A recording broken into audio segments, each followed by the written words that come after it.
fáilte. On this episode, sometimes the grass can be truly greener on the other side. If you or someone you know is fed up or stuck in a rut with their line of work, we'll tell you how to switch to a career in tech, no matter what your age or qualifications. Almost 50,000 job seekers have completed FIT courses to date. But these courses have nothing to do with fitness. These FIT courses give access to those who have lower levels of formal educational qualifications and who can demonstrate an aptitude and interest, in this case that we will be talking about, technology. That's what FIT means in this case, fast track into information technology. FIT courses are developed in conjunction with industry to ensure that learners gain relevant soft skills combined with in-demand technology skills, and motivation and enthusiasm are two of the key requirements to get you onto these courses. They could be ideal for you or someone you know who yearn for a career change with real prospects. Peter Davitt is CEO of FIT and joins me now. Hiya, Peter. Hi, Conall. Nice to be here. Thanks for inviting me. Give us the background, because I find it kind of ironic that once upon a time, nothing to do with technology, you had a far more useful trade. You were a bricklayer. I did. I started after leaving school at 18. I'd done a bricklaying apprenticeship. To be honest, that experience always stayed with me. Although I pursued other areas of employment, went on to work in Ballymun for a number of years and set up a job centre there, and then got involved in developing training courses in IT that ultimately became FIT, fast-tracked information technology. What always struck me was the whole experience and the combination of theory and practice and learning a skill set amongst experts who are telling you from day one what's the right way to do it and what's the wrong way to do it. So for me, the whole apprenticeship arena has been a critical learning environment that I felt could also enhance skills development, talent development for the tech sector and related sectors. But up until 2018, really, in Ireland, we didn't have like the UK and mainland Europe modern apprenticeships. We had our craft apprenticeships and no other disciplines. Why was entertained. I don't know. I think a combination was that there was a broad range of other training and education arenas in Ireland. But I think maybe another part of it was, particularly for areas like technology, advanced technologies, was there was a general conception that the only way to pursue a quality career in IT or in a tech space was to have a degree or to have a master's. And really, if you were ambitious in that regard, you had to pursue a higher education qualification. But I suppose from a FIT perspective, since, FIT is now 25 years in operation, as you alluded there, across all our activities, and we work in very close collaboration with ETBs and with SOLAS and QQI. No acronyms here. Educational and training boards. That's right, yeah. And then the SOLAS, the Further Education and Training Authority, and Qualification and Quality Ireland, which is our certification standards. We've demonstrated repeatedly, being an industry-led initiative, so the board of FIT is most of the renowned technology companies in Ireland. They're household names. But what we started doing about 2012 was we began to do our own skill needs analysis and our skills audits into the ICT sector. Because, as I say, there was this obsession, and there is still a predominant obsession in Ireland that you must have a third qualification to have a professional career. But the reality is, we've demonstrated that repeatedly by doing our own ICT skills audit, where we took the tech and related sector and we highlighted the key disciplines in these sectors, and we looked at sub skill sets, and we had a conversation with employers saying, where would you employ somebody at entry, intermediate, and advanced?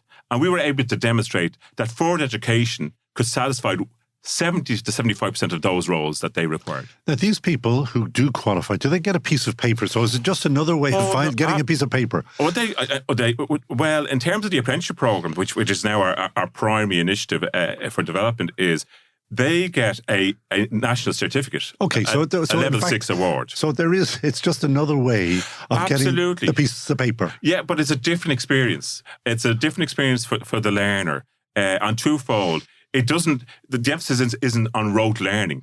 The emphasis is on practical application combined with theory. So what differentiates an apprenticeship program from other learning environments is, number one, it's learn and earn. You're employed by the employer from day one.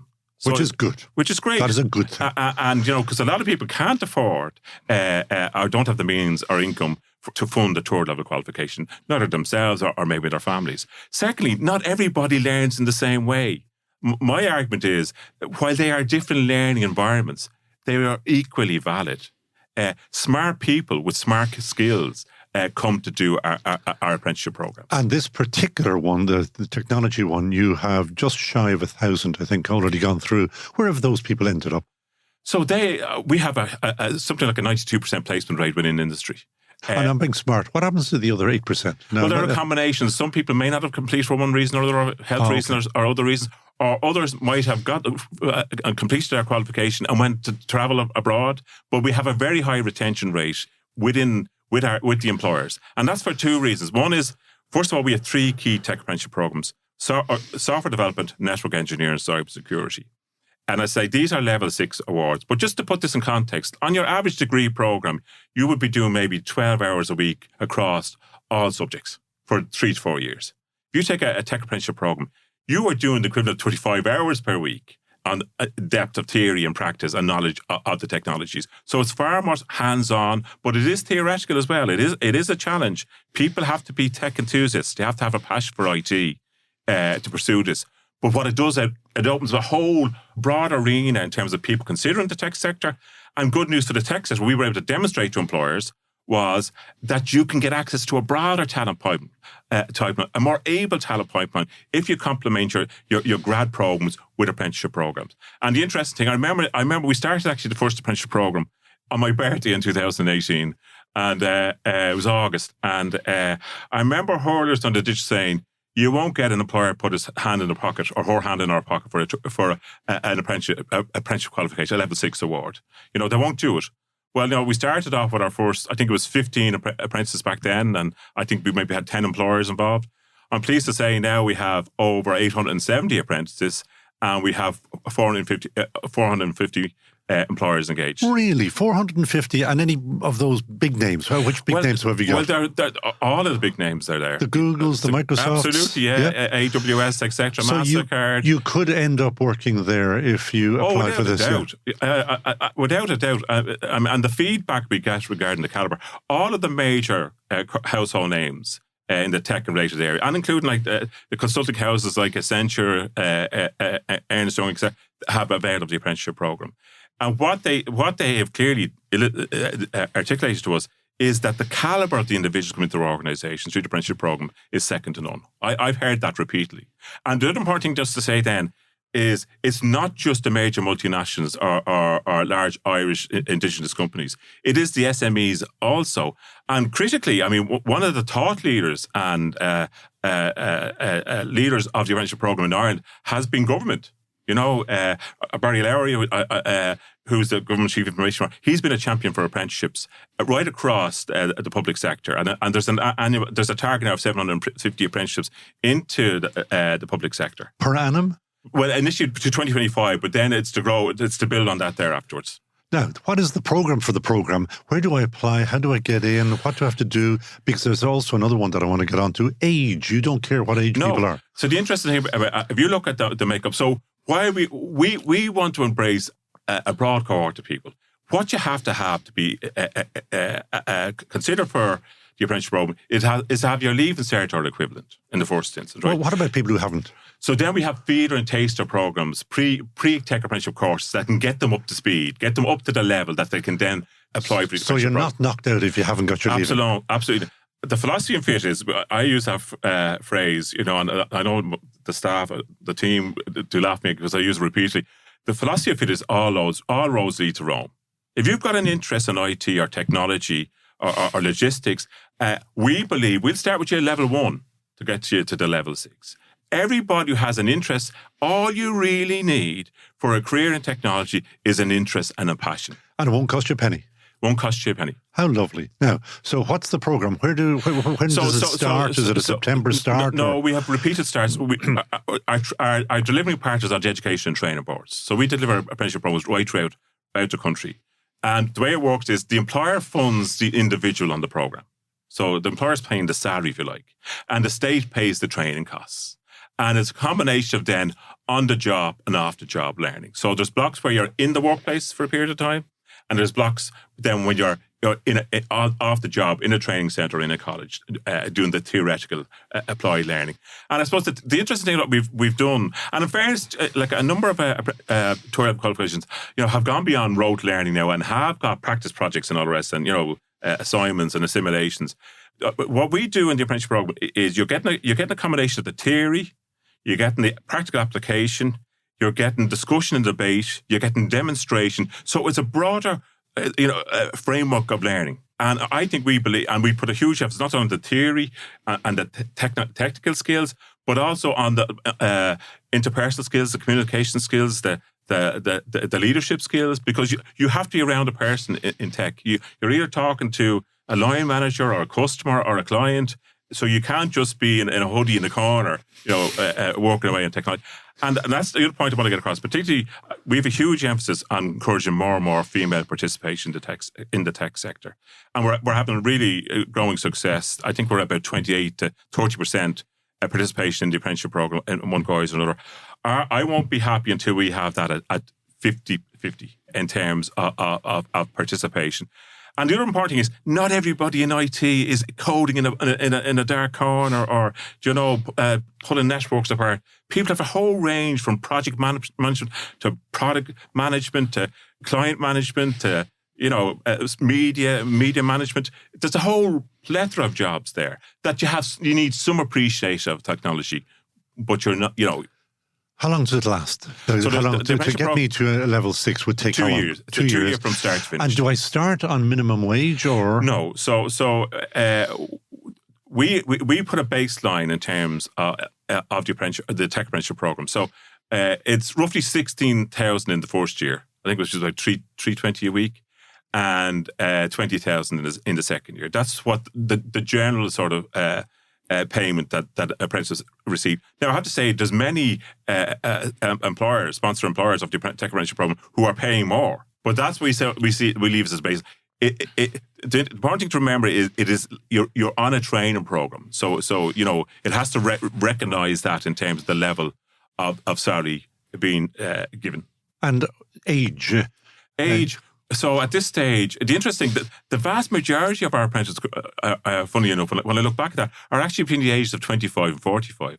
They're people who started a career or had a period of employment and decide this is not where I want to be, or I believe I'd like a more, secure employment or a higher salary range, and they choose then to pursue a tech apprenticeship. So the vast majority are between 25 and 45. We do have people who just leave school. We also have foreign nationals who come to Ireland and have maybe qualifications that are not recognised here.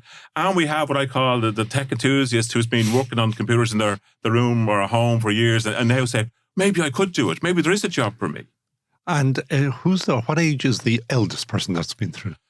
I think the eldest now. I think the eldest is somewhere in the age of 60, 61. That's okay. So there's life even at that stage, Absolutely, and that you could actually put your hand up and have a career change even then. Absolutely. And the interesting, you'll see in all industries, so there's volatility every now and then. But overall, the tech sector in Ireland is sound.